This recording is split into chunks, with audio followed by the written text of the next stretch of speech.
Tenemos la sala llena de jóvenes que vienen de tres centros educativos, de la Ikastola Astileku, de Zunzunegi y de Bayonti, y que han participado dentro del programa Loraldia, del programa Cámara Sartu, que lo que intenta es de alguna manera atraer a los jóvenes hacia la cultura vasca y llevar la cultura vasca a los jóvenes, ¿no? Entonces, bueno, la propuesta era a través de la grabación de pequeños vídeos, con total libertad, además de poder hacer un poco, dar rienda suelta a la creatividad, pues incluir en esos vídeos algún aspecto que tenga que ver pues con su visión de la cultura vasca, con qué oferta cultural tenemos, cómo ven ellos y ellas la cultura vasca hoy en día. Y bueno, pues esto se ha venido trabajando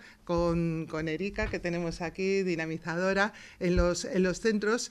Hemos podido ver también los vídeos, todos los vídeos de todos los grupos, y en este momento lo que tenemos pues son los vídeos ganadores, ¿no? Aquí para hacer un poco el reconocimiento y que se puedan ver los vídeos, que se van a ver además públicamente. Los vamos a tener colgados en las pantallas ciudadanas y van a poder verlos también en el canal de YouTube municipal. Y bueno, pues tenemos también la presencia de Miquel Torres, del alcalde, para poder ver también esos vídeos y ese trabajo que se ha hecho. Es la primera vez que se pone en marcha este programa dentro de los centros educativos. Creemos que ha tenido un buen resultado. Tenemos aquí parte también del profesorado que lo podrá comentar, así como también el alumnado. Y bueno, pues dentro de esta línea de trabajo del fomento de la cultura en el área de euskera, pues nos parece que es un buen programa que quisiéramos continuar también haciendo. Uste dute zuentzako aberasgarria izan dela, bueno, euskal kulturan bizi gara, euskaraz bizi garelako, baina, bueno, sormenari bide ematea eta igual hezkuntza arautuaren barruan sormena eta gure kultura pixkat batera uztartzea eta zuen begirada, berak esan dabe moduen, zuen begiradatik pixkat hori lantzea, garrantzitsu iruditzen jaku. Niretzako gauza berazgarria izan da, uste dut eurek bai elkarrizketa batzuk egin ziren, proiektua bukatu zanean, eta beraientzat berazgarria izan da, batzuntzako suposatzen dut gehiago eta beste batzuntzako gutxiago, batzuk jakintza aldetik ere gehiago badakitelako, eta beste batzuntzako agian pixkat berriagoa dalako. Baina, bueno, sorionak dan hori, hiru sailkatuei, Baiontiko kultur erronka, Zunzuneiko beldurrezko lentzero, eta Astilekuko atentatu punktaldearen inguruko elkarrizketa reportai horren gaitik. Gure bideoan izan da elkarrizketa bat eta entrevista bat euskal punktalde bati, partaide baten anaia da. Eta pizka bat azaltzea Euskal Herrian dauden punk taldeak eta pizkat gure kulturan dauden taldeak rollo haien egoera jakinaraztea jendeari eta bebai taldeari lagundu rollo zabaltzeko eta Punk ere euskal kultura da, ezta? Bai. Underground kulturaren biritatea gara, rock and roll rebelaren soldadua. Hau da gure bizitza, hau da gure tokia, laguna, zikastora, gure familia. Noiz hasi zineten musika egiten eta zergatik? Pues egia esateko ez dakit eguna zehazki, baina duela urte bat eta erdi, 2 urte horrelako zerbait. Eta zergatik, pues, lagun talde bat ginen eta musika egiteko gogoak genituen eta pues hori, hasi ginen jotze. Nor da zure edo zuen erreferentea? Pues nire referenteak izango dira pues La Polla Records izan daiteke, Eskorbuto, Rip, Cicatriz, Las Bulpes, Andanada 7 edo horrelakoak.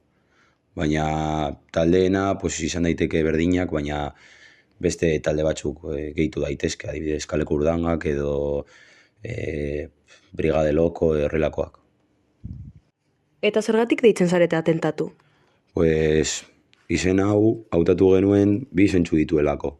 Euskaraz irakurtzen baduzu, pues, atentatu bat da. Pues, eta gaztelaraz irakurtzen baduzu, espazio batekin izan daiteke zu adi egotea. Orduan, hautatu genuen horrela, pues, bi zentzu ukitzeko eta postprograma horretarako. Ni gure bideoa da trailer bat beldurrezkoa, titulatzen da emakumeen azkenengo gaua, ze olentxero, pues, sekuestratzen ditu beste pertsonak eta gero hiltzen ditu. Bai. Pizka bat gore, ezta? Bai.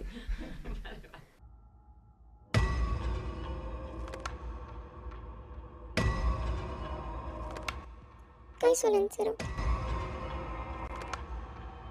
Ez dut nire bizitza zurekin partekatu nahi. Agur, Mari Domingi.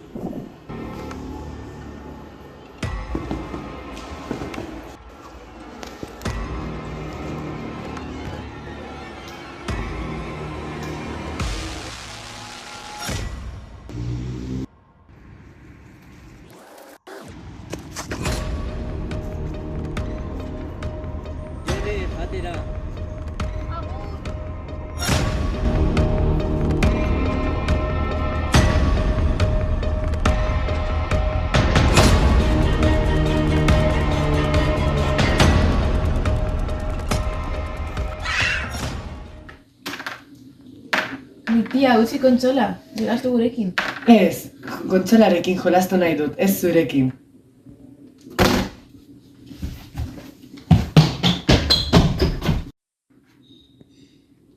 Jon?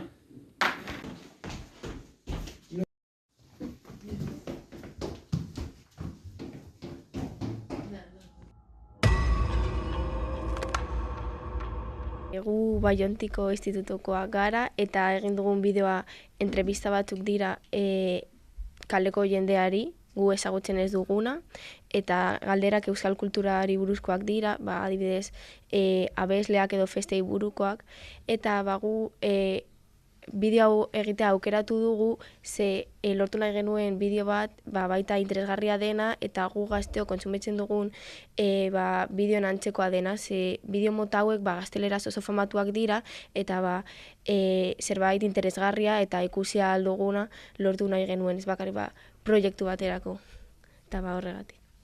Noiz espatzen dira Lekeitioko antxarrak? Ez dakit nion ez hemengoa, baina usango nuke iraian. Irailean, ez? Iraileko lehenengo astean, ez da? Nola du izena Peio Reparasek zetak sortu aurretik izandako taldea?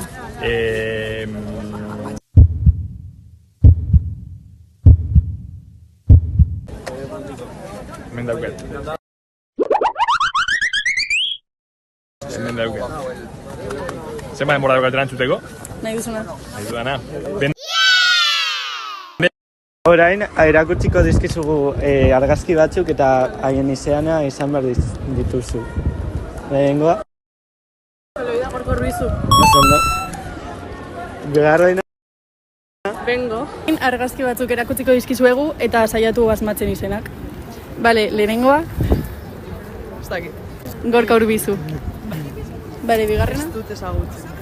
Bengo. Hirugarrena? Ez dakit. Izaro? Ez. Beste oso badakizu? Sabes kin? No. Hau? Ez dakit.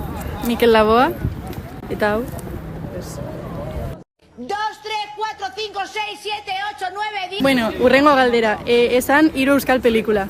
Bueno, esa pregunta la verdad es que, bueno, está bien preguntada.